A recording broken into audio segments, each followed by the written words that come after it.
Hey guys, so this is a part two, but it's not at the same time because it's a victimization, right? We're on that topic, we're on that segment, I want to say, because that's what it feels like. But what I want to tell you guys is this, okay? Is it doesn't matter if you were a victim of sexual abuse in this segment.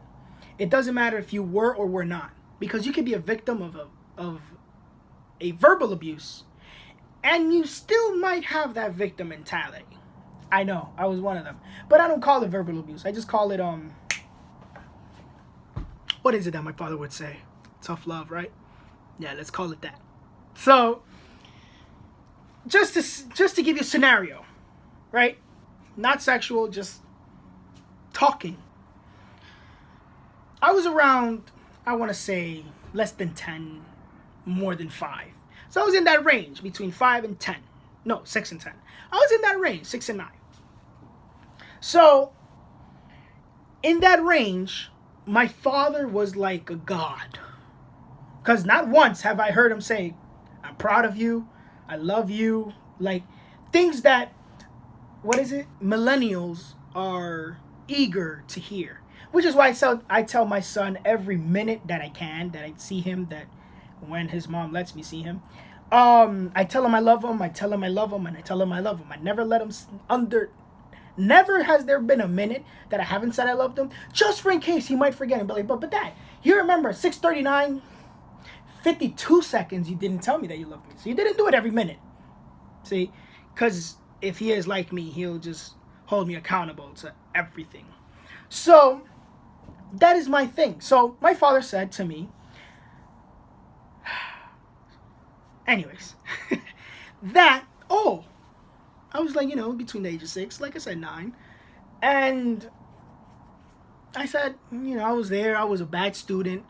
I was not, I was barely passing. So it's kind of like my father was like, you know what? No matter how many times I whoop your butt, no matter how many times I make you do your homework, I'm getting tired of this. So my father said something to me that resonates till this day. But there's a difference in how it comes about. Now I laugh about it, because I just do. I just have that like sick mental thing. But this is what I want you guys to do as well, right? And if you've seen this, shouts out, Dad. So like, comment, subscribe. I'm your son. Oh, if but anyways, it was like, okay. Backstory, right? I didn't do well in school. Never heard him say I love you, right? Never. So, that's why I said that. Never heard him say I'm proud of you either. I can't emphasize that enough, right? But I'm not complaining, lack of a better term, right? So I'm there and I'm thinking to myself, my father told me between the age of 6 and 9 that I was going to be a bum. Now, this coming from my dad, it hurt my soul.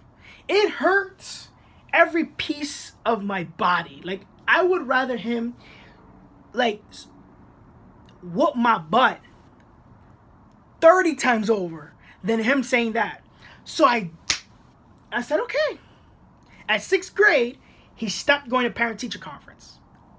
I should say I repeated the 4th and the 5th grade, right?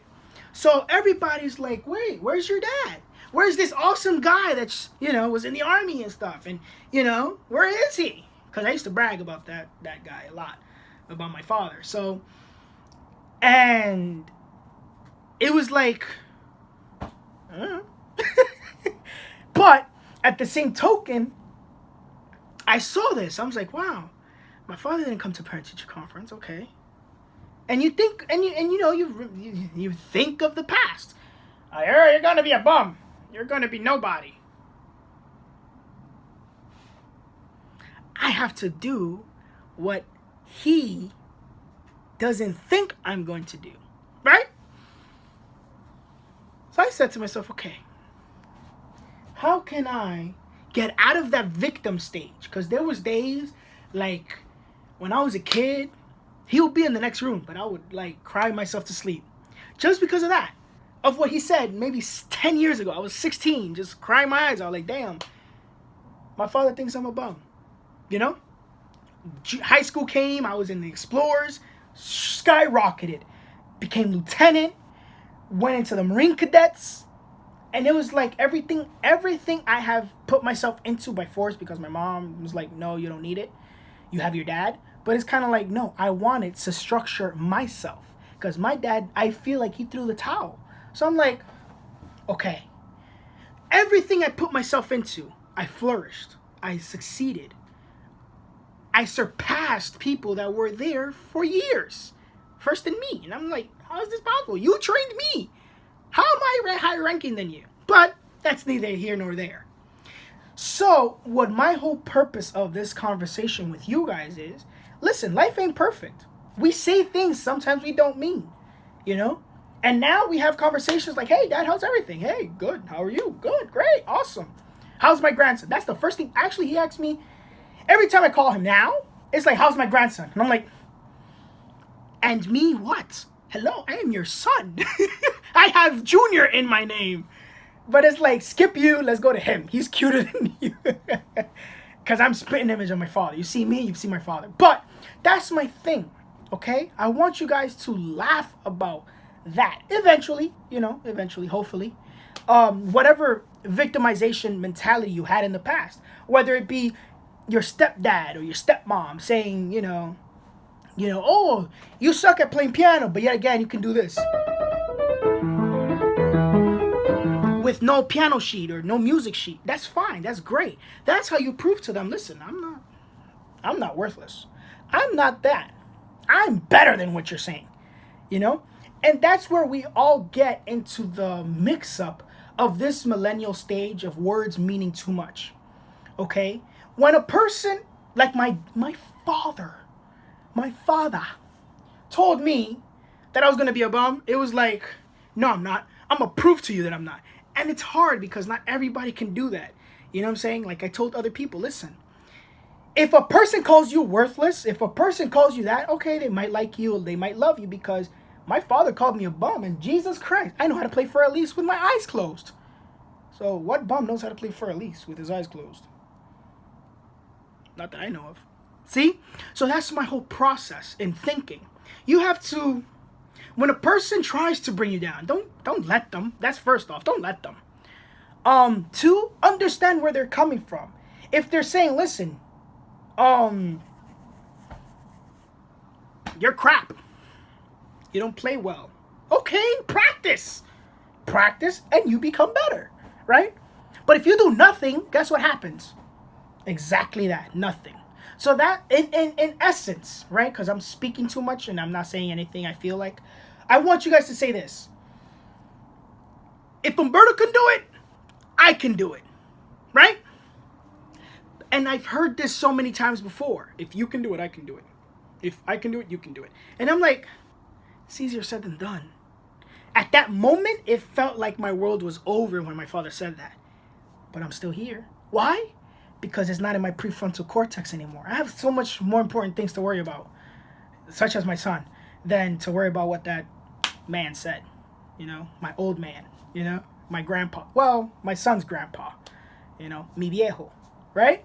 So it's kind of like that. You kind of say to yourself, okay, this person called me worthless. This calls me names. Why? Instead of asking for the person why, say, you know what? I'm going to prove to you that you're wrong. And that's all I want you to do, guys. Prove that person or those people wrong.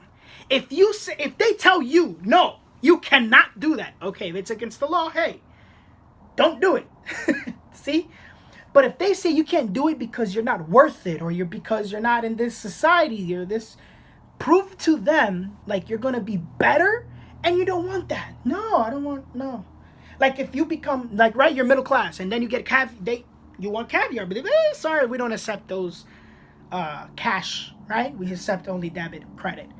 You have to have like a 500 credit score, 7,000 credit score. But guess what? Once you become 8,000 credit score and you be like, nah, I don't want that, and walk away, they say, shit, we messed up.